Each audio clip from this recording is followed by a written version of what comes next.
The Red Sox were completely dead. Now, the Red Sox are back. The Tigers were more than dead. They were really dead. They are also now back. Zach Wheeler literally almost died last year. Came back, having one of the best seasons in baseball, but refuses to pitch at the All-Star game. Says MLB disrespected him. Earlier in the season, we thought Seth Lugo might be dead. Nemo lines it off of Lugo.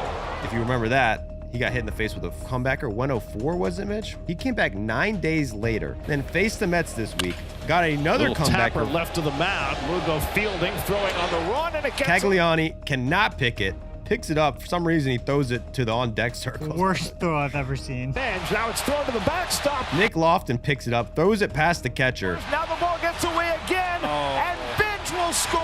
And Bench comes home for an inside the park 3-run home run. 3 errors in 1 play. So the Mets go up 3-0 in this game. Then end up giving up 19 hits, walk 11 batters, and allow 16 runs. They lose despite the triple error. So the Mets and the Royals are both dead. I don't think they're coming back. Dalton Rushing's not dead. He's back. He got into another beef this week. Earlier in the year, the Dodgers blew a game against the Rockies, and Rushing said afterwards that some of their swings were, quote, fishy, and that the Rockies had been stealing signs, allegedly. The next day, the Rockies beat the Dodgers again, mocked Rushing by doing fishing celebrations at second base. So these two teams have a history. Tuesday, they play again. They're tied in the 10th. Rockies have the winning run on third. There's a play at the plate. The throw is not in time. Cole Carrig scores, but Rushing goes back and tags him just in case. So Carrig was mad at the umpire apparently because he bumps into the umpire at home plate. So this umpire is standing kind of in his way. Carrig didn't like this, so he says something about it. Rushing thinks he's saying something to him, and Rushing says, "Don't say that, bro." He's giving Rushing a hard time, and Rushing has put up enough this year. So Rushing pops off at him, and Carrig pops off back. He says, "I wasn't even talking to you, bro." And the bench is clear, and there is no violence. So a little bit of a misunderstanding here. So Rushing in this game goes 3 for 5, and in the 11th comes up and hits a walk-off single to the Rockies over. 854 OPS, 500 slugging since the Shohei debacle. But really, the biggest resurrection of the week and the year is the Boston Red Sox. Less than 3 weeks ago, had just lost their second game in a row to the Rockies. Their playoff odds were down to 8.4%. They had the worst offense in the league, were dead last in runs. They were 14 games under 500 and had the worst record in the American League. This is also after they fired their manager, fired their entire coaching staff, lost their top pitcher to injury, lost their top position player to injury. Reports were saying that they were going to trade their closer. And they played the New York Yankees. And since that series, they have gone 14-2. They have the best record in baseball during that stretch and are now a half game out of a playoff spot. They swept the Yankees in 4 games, then lost 2 out of 3 in beef with the Nats, then went to LA, swept the Angels, went to Chicago, swept the White Sox, and we're heading to New York to play the Mets. So that's good news. The Mets suck ass. Bad news. They're about to get on the plane to New York City.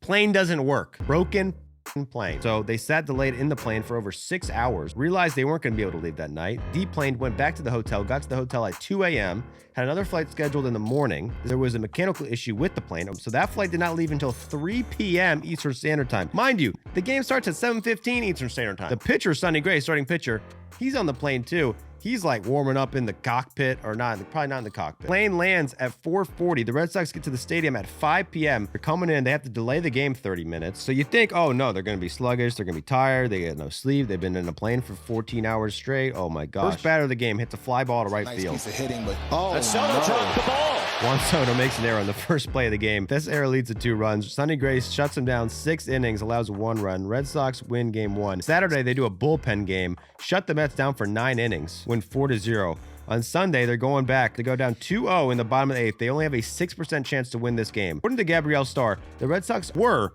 0-43 when trailing after 8 innings. They're going into 9th.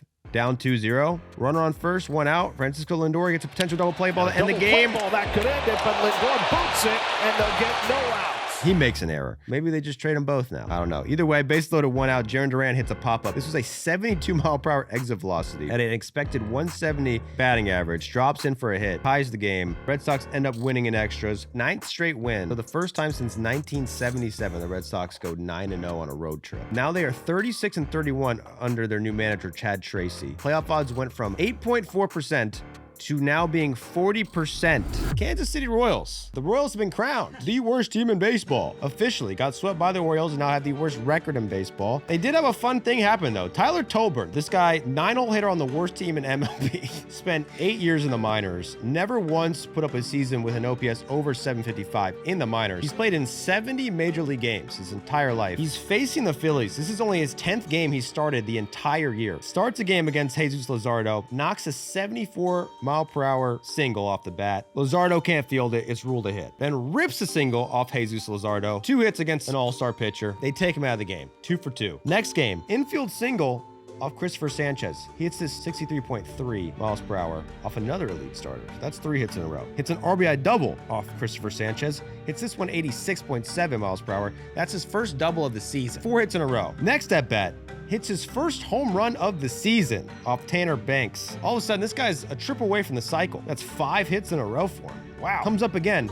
Hits a ground ball to third. Hits it 50.6 miles per hour. They can't field it. Another infield single. Then comes up again, gets to face a position player, hits a 36.2 mile per hour fastball for another single. He goes 5 for 5 in this game. That's 7 hits in a row for him. He only had 7 hits going into this game. Plays a game and a half, has 7 hits. Literally matched his entire season total in hits in a game and a half. Then faces the Mets. First at bat, another homer off Kodai Senga. That's his 8th straight hit. Faces Senga again, sneaks a single in front of the right fielder. That is 9 straight hits for this guy. Comes up again in the 5th, hits a ground ball to third, beats it out. That is 10 straight hits for this guy. Next inning, comes up again, hits it to third, gets past Bo Bichette. This is ruled a hit. It's his 11th straight hit, and like 6 of them are infield singles. The record for consecutive at-bats with a hit is 12. This guy has 11. He is 1 hit away from tying the record for most consecutive at-bats with a hit. Comes up in the 7th, check swings at a pitch, accidentally hits this pitch fair, beats it out, has 12 straight hits, sets an MLB record. He's coming up again to break the fucking record. This guy pops up, loses the streak. His career batting average goes from 247 to 340 in 3 games. During this stretch, his batting average was 1,000. His expected batting average was 406. His average exit velocity was 83 miles per hour, and his hard hit percentage was 33%. He has 12 hits and 12 at-bats, and only hit 4 of them hard. And his average distance was 139 feet. Unbelievable for Tyler Tolbert. Orioles, they won 4 in a row, 2 games back of a wild card spot. Won 7 of their last 10. Fans snuck on the field on Wednesday. Did you see that? Pete Alonso's like, what the hell? And this chick's like, not a good field runner. Non-committal. Yeah. So we're going to the All-Star break. There's a lot of players not playing in the All-Star game. Vladimir Guerrero Jr. has a back injury. He won't be playing. Aaron Judge was selected. He can't play. He's injured. Shohei Ohtani was selected. He will instead rest his knee. Cam Schlittler got selected, says he won't pitch. Nick Kurtz and Byron Buxton won't play due to injuries. Jacob Mizorowski got selected, will not pitch due to arm fatigue. Zach Wheeler got selected to the All-Star game, but refused to pitch. Says he feels disrespected by MLB and that he is pissed off, calling the selection process, quote, BS. But first, a word from today's sponsor. This video is brought to you by Brunt Workwear. Brunt is a company for people in the trades, built by people in the trades. They got tired of legacy brands that stopped listening and became fashion companies. Instead, Brunt builds tough, comfortable boots that are tough as hell, but don't tear up your feet. From day one, there is no break-in period. They feel good the second you take them out of the box. With a ton of options, too. They offer waterproof boots, safety toe, soft toe, heavy duty, lace up, pull on, even cowboy boots. Brunt has a ton of options and everything you need, from boots, work pants, boxers, belts, hats, hoodies, and a ton of footwear. They also offer a risk-free trial. They let you actually wear their boots to work before deciding if you want to wear them. Wear them on the job, and if you don't like them, send them back and you will get a full refund. They're currently celebrating America's 250th anniversary with a special collection of limited edition gear, a tribute to the blue-collar workers who helped build America for generations. This collection is only available for a limited time and is selling out quick. So stop overpaying for workwear that doesn't last. For a limited time, our listeners are getting $10 off by going to bruntworkwear.com/PDE. Just use code PDE at checkout and you will get $10 off. This is top tier gear for an incredible price. So go to bruntworkwear.com/PDE and use code PDE right now.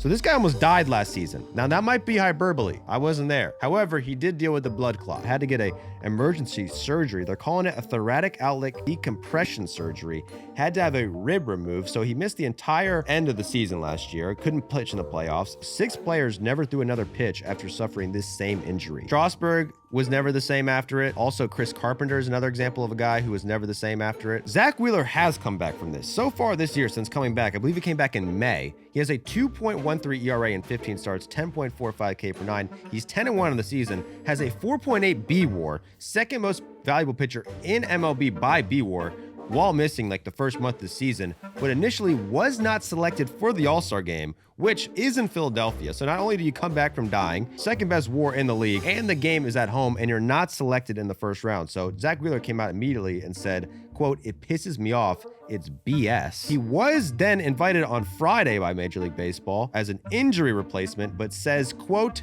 "Not gonna be the 5th option." Refuses to pitch. Struck out 14 batters on Tuesday. On Sunday, he strikes out 10 more in 6 shutout innings. He became the first pitcher to have 10 plus wins, 10 plus K per 9, and a sub 2.15 ERA and not be an all-star. So Zach Wheeler will not be there. Phillies playoff odds are up to 86.3%. Since firing Rob Thompson, they are 45-24. Had the worst record in baseball when they fired him. Since then, they have the best record in baseball. We're 10.5 games back of the Braves and now just 2 games back of the Braves. Shout out to the Nationals who choked another bullpen series. So on Friday, the Nats go into the 9th up 3-2 against the Yankees. Jazz Chisholm hits a go-ahead home run. So they blow the game on Friday. Blow a 1-run lead in the 9th on Friday. On Saturday, Nats, first 2 batters of the game hit homers. They go into the 8th winning 2-0. Bullpen allows 4. They blow that game. And then on Sunday, going into the 8th winning 3-2. Bullpen allows 3 more runs. Bullpen blows 3 leads in a row in the 8th inning or later. They get swept by the Yankees. The MLB record for blown saves by one team in a season is 37. The Nats, already halfway through the year, have 27. The Nationals bullpen now has an 8.1 ERA in the 8th inning and beyond when playing at home. However, the offense still insanely good. There are 10 players with 20 home runs and 60 plus RBIs this season. 3 of them are on the Nationals. That is James Wood, CJ Abrams, and Luis Garcia Jr. With the Tigers. So on May 31st, they had gotten swept by the White Sox. They had gotten 6-22 in May. Over 1/3 of their games in May resulted in a blown save. In 1 month, they blew 10 games. So they were 16 games below 500, worst record in the AL, 9 games out of a playoff spot. Since then, 22-14, best record in the AL. Since June 1st, best ERA. Since June 1st, best starting staff ERA since June 1st, and most home runs in baseball since June 1st. And I think that's got to be the biggest shocker. Even with 12 players currently on the IL, they had won 9 of 10 games. They are now just 3.5 games back of a playoff spot. They also got this guy, Eduardo Valencia, catcher from Venezuela. He's been in the minors since 2018, spent 8 years in the minors, 1,583 at-bats in the minors without a single MLB appearance. Didn't make it to AAA until he was 25. Okay, but Dylan Dingler bruised his hands. So after 8 years in the minors, finally gets called up, makes his MLB debut, and after waiting 8 years in his very first at-bat in MLB, Valencia in the air, straight away center, and out of here. What a night! Hits a homer, and he gives a post-game speech, which was very emotional. I was so excited. I mean, I was waiting a lot for this, for my family, for Venezuela, and I'm so excited. I know that your parents couldn't make the trip. They're still in Venezuela. What would your message be to them tonight? This for all Venezuela people, for all my family, for all the coaching in Dominican, in FCL, in Florida, for everybody. They give me everything.